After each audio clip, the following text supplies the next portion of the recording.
Hello competitors, welcome to competitors classes. आज हम CG Vyapam में होने वाले उच्च शिक्षा विभाग के लैब टेक्नीशियन का जो एग्जाम है उसके लिए फिजिक्स का पहला पार्ट स्टार्ट करने वाले हैं। तो जो लोग भी चैनल में नए हैं वो लोग चैनल को सब्सक्राइब कीजिए, लाइक कीजिए और शेयर कीजिए। प्लेलिस्ट में बायोलॉजी के एनवायरनमेंट के कुछ पार्ट्स जो है वो ऑलरेडी अवेलेबल है, आप लोग जाके एक बार देख लीजिए, लिंक जो है आपको मिल जाएगा डिस्क्रिप्शन में। तो आज हम जो पहला चैप्टर है फिजिक्स का वो स्टार्ट करने वाले हैं। पहला चैप्टर है हमारा लाइट। कौन सा चैप्टर है? लाइट। ठीक है, जो मेरा जो लैंग्वेज होगा वो बाइलिंगुअल रहेगा, हिंदी और इंग्लिश दोनों मीडियम के स्टूडेंट्स को ध्यान में रख के मैं अपने शब्दों को यूज करूंगी। ज्यादातर टर्मिनोलॉजीज जो है वो इंग्लिश में रहेंगी, लेकिन मैं पूरा मेक श्योर करूंगी कि हिंदी मीडियम के बच्चों को भी इक्वली समझ में आए, और जो भी डाउट्स होगा वो आप लोग क्लियर करके मतलब कमेंट करके क्लियर कर सकते हैं। ठीक है, तो देखते हैं कि लाइट होता क्या है।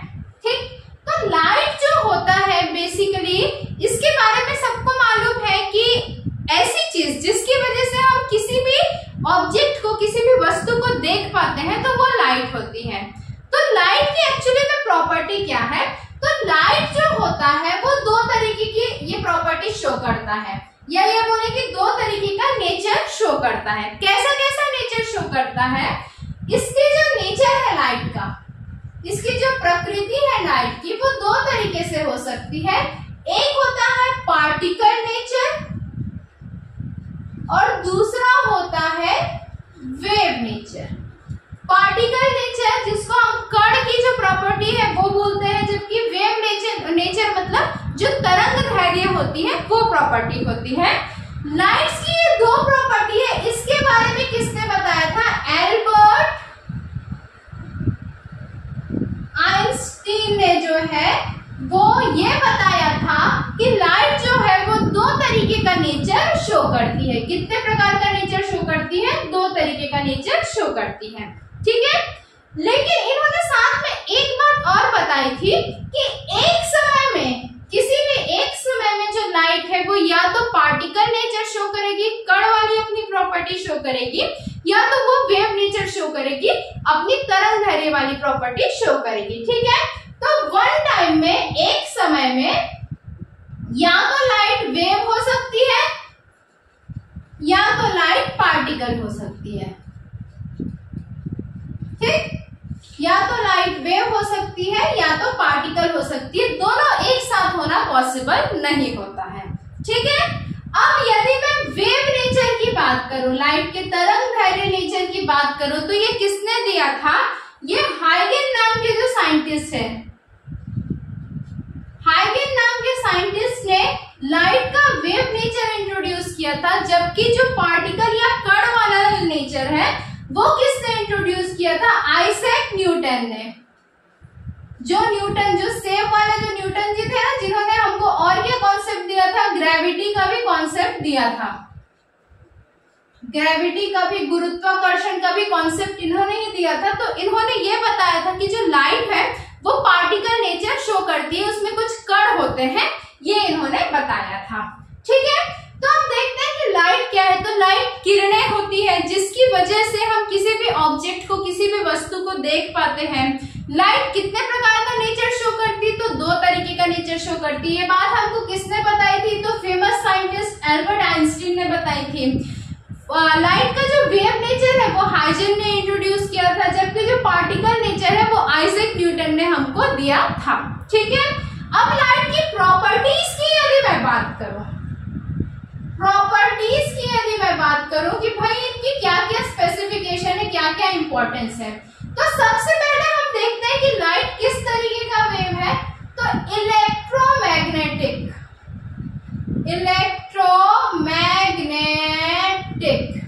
प्रॉपर्टी शो करता है।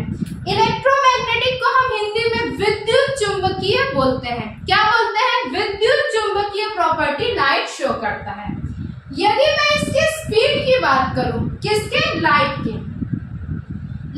यदि मैं स्पीड की बात करूं तो इसका जो स्पीड है नॉर्मली एयर में या वैक्यूम में कितना होता है? तो एयर में या वैक्यूम में इसकी जो स्पीड होती है वो होती है 3 × 10⁻⁻⁴ द पावर 8 मीटर पर सेकेंड। 3.10 की पावर 8 मीटर पर सेकेंड लाइट की स्पीड होती है एयर में या वैक्यूम में, जबकि वाटर में या पानी में जो लाइट की स्पीड होती है वो एयर या वैक्यूम से थोड़ी कम होगी। कितनी होगी?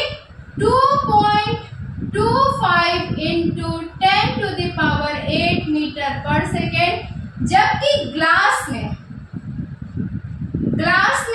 जो इसकी स्पीड होगी लाइट की वो कितनी होगी? 2 इंटू 10⁸ मीटर पर सेकेंड। मतलब क्रमशः ये क्या हो रहा है? कम होते जा रहा है। एयर से ज्यादा डेंस क्या होता है?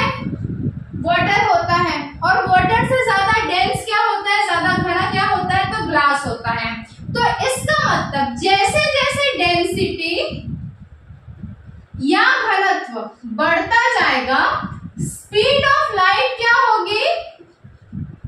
स्पीड ऑफ लाइट क्या होगी? घटती जाएगी। ये एक बहुत इंपॉर्टेंट कॉन्सेप्ट है कि जैसे जैसे डेंसिटी बढ़ती जाएगी, जो पार्टिकल, जो कणों के बीच में जो घनत्व है वो बढ़ता जाएगा किसी भी मटेरियल का, तो उसमें जो लाइट की स्पीड है वो क्या होती जाएगी? कम होती जाएगी। ठीक है, बहुत ही इंपॉर्टेंट क्वेश्चन है ये। क्या क्या देखा है अभी हमने? नेचर्स देखे हैं लाइट के, इसकी स्पीड देखी है, कहां पर कौन कौन से इसमें पाए जाते हैं। ठीक है, अब हम कुछ रेस के बारे में बात करते हैं। जैसे कि आप लोगों ने स्पेक्ट्रम के बारे में सुना होगा, विबग्योर के बारे में सुना होगा। ठीक है, यदि मैं विजिबल रेंज की बात करूं, विजिबल रेंज, किसकी विजिबल रेंज? लाइट के विजिबल रेंज की बात करूं, ऐसा रेंज जिसको हम अपनी आंखों से देख सकते हैं। ठीक है, तो ये कितना होता है? 400 नैनोमीटर से लेके 700 नैनोमीटर के बीच में होता है। क्या होता है? विजिबल रेंज होता है लाइट का 400 नैनोमीटर से लेके 700 नैनोमीटर के बीच में होता है। ठीक है, एक सीरीज जो है वो हमको ध्यान में रखनी है।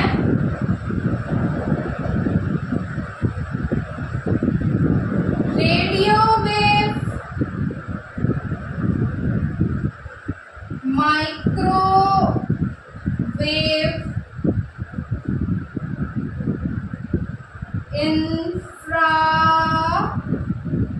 इंफ्रारेड, ठीक, फिर जो है हमारा विजिबल, अल्ट्रावायलेट,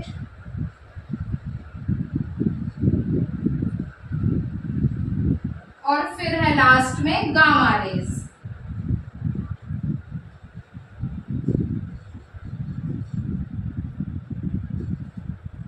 ये सीरीज जो है हमको याद रखनी है हमारे एग्जाम पॉइंट ऑफ व्यू से। यहाँ पे बात चल रही है वेवलेंथ की। सबसे ज्यादा किसका होगा? रेडियो वेव का, उसके बाद माइक्रोवेव का, उसके बाद इंफ्रारेड का, फिर बीच में आएगा हमारा विजिबल, विजिबल के बाद होगा अल्ट्रावायलेट, और उसके बाद होगा गामा रेज। ये प्रॉपर्टीज जो है आपको दिमाग में रखनी है किसकी? लाइट के बारे में। इन सब से क्वेश्चंस पूछा जा सकता है। व्यापक के एग्जाम में बहुत बेसिक क्वेश्चन से लेके हाई लेवल के क्वेश्चंस पूछे जाते हैं। तो अभी हमने लाइट जस्ट पढ़ना शुरू किया है, तो लाइट के बारे में हमको उसके नेचर के बारे में जानना है कि वो पार्टिकल और वेव नेचर शो करता है। पार्टिकल नेचर, वेव नेचर दोनों है। ड्यूअल नेचर किसने दिया था? एल्बर्ट आइंस्टीन ने क्या दिया था हमको? ड्यूअल नेचर दिया था किसका? लाइट का। ठीक है, अब उन्होंने ये भी बताया था कि एक समय में सिर्फ और सिर्फ एक ही नेचर शो करेगा, या तो वेव करेगा या पार्टिकल करेगा।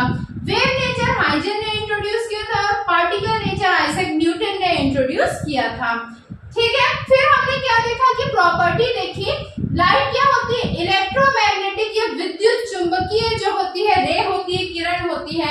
इसकी स्पीड पे हमने बात की। अच्छा, ये जो लाइट होता है वो हमेशा स्ट्रेट लाइन में ट्रेवल करता है। स्ट्रेट लाइन में, सीधी रेखा में ट्रैवल करेगा। आएगा इस तरह से, ठीक है, ऐसे ऐसे ऐसे नहीं आएगा। लाइट हमेशा सीधी रेखा में, स्ट्रेट लाइन में ट्रेवल करता है, ठीक है। फिर हमने स्पीड ऑफ लाइट देखी, एयर में, वैक्यूम में कितनी होती है, 3 × 10⁸ मीटर पर सेकेंड होती है। मीटर पर सेकेंड इसकी यूनिट है, वेरी इंपॉर्टेंट। वाटर में क्या होगा, 2.25 × 10⁸ मीटर पर सेकेंड होगा, जबकि ग्लास में कितना होगा, 2 × 10⁸ मीटर पर सेकेंड होगा। इसका मतलब जैसे जैसे घनत्व जो है, डेंसिटी या घनत्व जैसे जैसे बढ़ती है उसकी स्पीड क्या होगी, कम होती जाएगी, इसकी लाइट की। विजिबल रेंज हमने देखा 400 नैनोमीटर से 700 नैनोमीटर के बीच में इसका जो होता है विजिबल रेंज होता है, ठीक है। उसके बाद हमने देखा कि रेडियो वेव, उसके बाद माइक्रोवेव, फिर इंफ्रारेड, फिर विजिबल, फिर अल्ट्रावायलेट और फिर गामा रेज। ये वेवलेंथ के हिसाब से हमने जो अलग अलग प्रकार के रेज या रेडिएशन से उनको जमाया है। इसके आगे हम देखते हैं लाइट की रिफ्लेक्शन वाली प्रॉपर्टी के बारे में।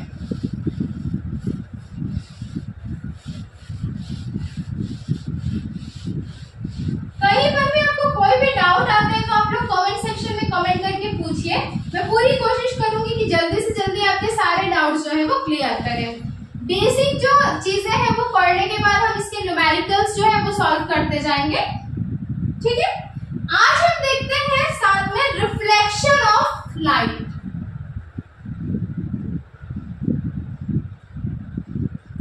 रिफ्लेक्शन ऑफ लाइट कि भाई ये क्या चीज है, ठीक है। रिफ्लेक्शन ऑफ लाइट, अभी अभी हमने क्या पढ़ा है कि लाइट कैसे ट्रेवल करती है, स्ट्रेट लाइन में, स्ट्रेट लाइन में सीधी रेखा में लाइट ट्रेवल करती है। अच्छा, अब हम क्या करते हैं, सबसे पहले एक सरफेस बना लिया हमने, सपोज ये हमारा सरफेस है, ठीक है। इस सरफेस का जो पिछला हिस्सा है, जो नीचे का हिस्सा है वो क्या है, पॉलिश्ड है। ये एक सरफेस है, क्या है, हमारा सरफेस है, ठीक है। अब इस सरफेस में क्या होगा, इस तरह से एक वर्चुअल परपेंडिकुलर ड्रॉ होता है। ये जो है एक वर्चुअल, ऐसे लाइन बहुत सारी खींची हुई रहती है जो वर्चुअली हम देखते हैं, जिसको हम डायरेक्ट नहीं देख सकते हैं, हम आभासी रूप में इसको देखते हैं। तो सपोज बहुत सारी लाइन है, उसमें से हमने एक लाइन को है वो ले लिया। अब यहां से क्या होगा, एक जो है वो लाइट की किरण आ रही है, ये एक लाइट की किरण है, वो आ रही है, आ रही है, आ रही है, आ रही है, आ रही है, यहाँ पर एक आगे रुक गई, टकरा गई, कहां पे, इस पॉइंट पे आके टकरा गई, ठीक है। अब इसने क्या किया, जब ये आई है तो इसने कोई कोण बनाया होगा, कोई एंगल बनाया होगा, तो उसको हम क्या बोलते हैं, एंगल आई बोलते हैं। क्या बोलते हैं हम, एंगल आई बोलते हैं। ये कहां से आ रही, इस डायरेक्शन से आ रही, तो ऐसा एरो से हम डिनोट कर दिए। जब कोई लाइट जो है किसी सरफेस पे दूर से आती है तो उसको हम क्या बोलते हैं, इंसिडेंट होना बोलते हैं, इंसिडेंट होना बोलते हैं। तो ये जो रे आ रही है उसको हम क्या बोलेंगे, इंसिडेंट रे बोलेंगे, इंसिडेंट रे बोलेंगे। तो कोई रे आ रही है, कोई लाइट आ रही है, आगे एक सरफेस से टकरा रही है, यहाँ पे कोई एंगल फॉर्म कर रही है, उसको हम एंगल आई बोलते हैं। अब जिस एंगल से वो लाइट यहाँ पर आई है, वही एंगल बनाते हुए वो वापस रिफ्लेक्ट कर जाएगी, ठीक है, वही एंगल बनाते हुए वापस चल देगी। तो ये जो फिर से एक एंगल बना है उसको हम क्या बोलेंगे, एंगल आर बोलेंगे। और रिफ्लेक्ट करने के बाद ये लाइट रे वापस जा रही है, इसलिए इसको क्या बोलेंगे, रिफ्लेक्टेड रे, रिफ्लेक्टेड रे बोलेंगे, ठीक है। एक सरफेस है, उसमें कोई लाइट आई, आने के बाद इंसिडेंट हुई, इसलिए उसको इंसिडेंट रे बोलते हैं। उसने एक एंगल बनाया, एंगल बनाने के बाद वो वापस से बाहर चली गई रिफ्लेक्ट करते हुए, तो इसको रिफ्लेक्ट रे बोलेंगे, ठीक है। जो एंगल आते वक्त बनाया उसको एंगल ऑफ इंसिडेंस बोलते हैं, जिसको हम एंगल आई बोल रहे हैं। और जो जाते वक्त उसने जो एंगल बनाया उसको एंगल ऑफ रिफ्लेक्शन बोलेंगे, ठीक है। एंगल आई क्या होता है, एंगल ऑफ इंसिडेंस आने वाला, ठीक है, आते समय जो बनाते हैं उसको एंगल ऑफ इंसिडेंस बोलेंगे। और एंगल आर क्या होगा, एंगल ऑफ रिफ्लेक्शन, जाते वक्त जो लाइट रे बनाती है। इस प्रकार क्या होता है, रिफ्लेक्शन का जो है वो फिनोमिना होता है। अब ऐसी कोई भी वर्चुअल लाइन जिसपे आके, जहां पर तो जिसको बीच में रख के दो जो अलग अलग किरणें हैं, जो रेस है, वो आने के बाद वापस चल देती है, ऐसी किसी भी लाइन को क्या बोलते हैं, हम नॉर्मल बोलते हैं या परपेंडिकुलर बोलते हैं। तो यहाँ पर से हमको क्या मिलेगा, इस फिनोमिना को देख के हम समझेंगे लॉज ऑफ रिफ्लेक्शन के बारे में। किसके बारे में, लॉज ऑफ रिफ्लेक्शन के बारे में, ठीक है, लॉज ऑफ रिफ्लेक्शन के नियम। तो सबसे पहला जो इसका नियम है, इसका लॉ है, वो क्या है, इंसिडेंट रे मतलब आने वाली जो किरण है वो इंसिडेंट रे, फिर रिफ्लेक्टेड रे मतलब जो जाने वाली किरण है वो reflected ray, and the normal मतलब वो आभासीय खड़ी हुई लाइन जो कि लगभग 90 डिग्री के एंगल पे रहती है इस सरफेस के साथ, ठीक है। तो at the normal all will lie in the same plane। क्या बोल रहा है ये कि ये एक प्लेन है, एक सरफेस है, इसी सरफेस पे क्या होगा, एंगल ऑफ इंसिडेंट रे आके टकराएगी, रिफ्लेक्टेड रे इसी से टकरा के वापस जाएगी, और जो नॉर्मल है वो भी इसी सरफेस पे रहेगा। मतलब ये तीनों चीजें, इंसिडेंट रे, रिफ्लेक्टेड रे और नॉर्मल, तीनों के तीनों जिस सरफेस पे पाया जाता है वो सेम सरफेस होगा, एक ही प्लेन होगा। ये क्या कहता है, फर्स्ट लॉ ऑफ रिफ्लेक्शन कहता है, ठीक है। अब हम देखते हैं कि रिफ्लेक्शन का सेकेंड लॉ क्या है। तो जो सेकेंड लॉ है रिफ्लेक्शन का, वो क्या कहता है कि एंगल आई मतलब angle of incidence is equals to angle r. Incident ray और रिफ्लेक्टेड रे के बीच में बनने वाला जो कोण होगा, मतलब पहला एंगल आई किसके किसके बीच में बनेगा, एंगल ऑफ इंसिडेंट रे और नॉर्मल के बीच में बनेगा, और एंगल आर किसके किसके बीच में बनेगा, रिफ्लेक्टेड रे और नॉर्मल के बीच में बनेगा। और एंगल आई और एंगल आर की जो वैल्यू होती है वो कितनी होती है, बराबर होती है। तो पहला लॉ क्या कहता है, इंसिडेंट रे, रिफ्लेक्टेड रे और नॉर्मल तीनों के तीनों एक ही प्लेन में आके मिलते हैं, एक ही प्लेन में लाई करते हैं, एक ही सरफेस पे लाई करते हैं, रहते हैं। और दूसरा लॉ क्या कहता है कि एंगल ऑफ इंसिडेंस जो एंगल आई होगा वो एंगल आर के बराबर होगा, ठीक है। तो ये हमारे क्या हो गए, लॉज ऑफ रिफ्लेक्शन हो गए। एक बहुत ही इंपॉर्टेंट स्टार पॉइंट है जो नोट करते हुए चलना है कि during reflection,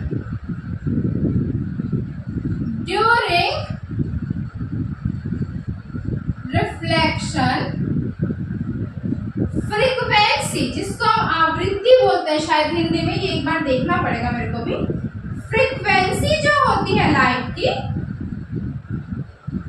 frequency do not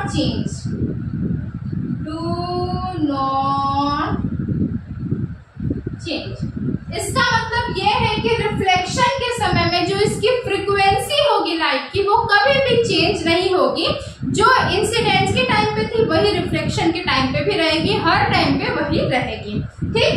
तो ये जो चीजें आज हमने इतना कुछ देखा है, इसके आगे कंटिन्यू करेंगे। प्लेन मिरर देखना, स्फेरिकल मिरर देखना है, फिर लेंस देखना है, सबके न्यूमेरिकल्स करने हैं, फिर आई की डिजीज देखने हैं, बहुत सारी चीजें जो हमको देखते हुए चलना है। थोड़ा सा फास्ट रखेंगे हम क्योंकि टाइम बहुत ज्यादा नहीं है हमारे पास। हमने 21 जुलाई को जो है वो बेस डेट माना है, तो 21 जुलाई तक के हमको ज्यादा से ज्यादा चीजें कवर करनी है।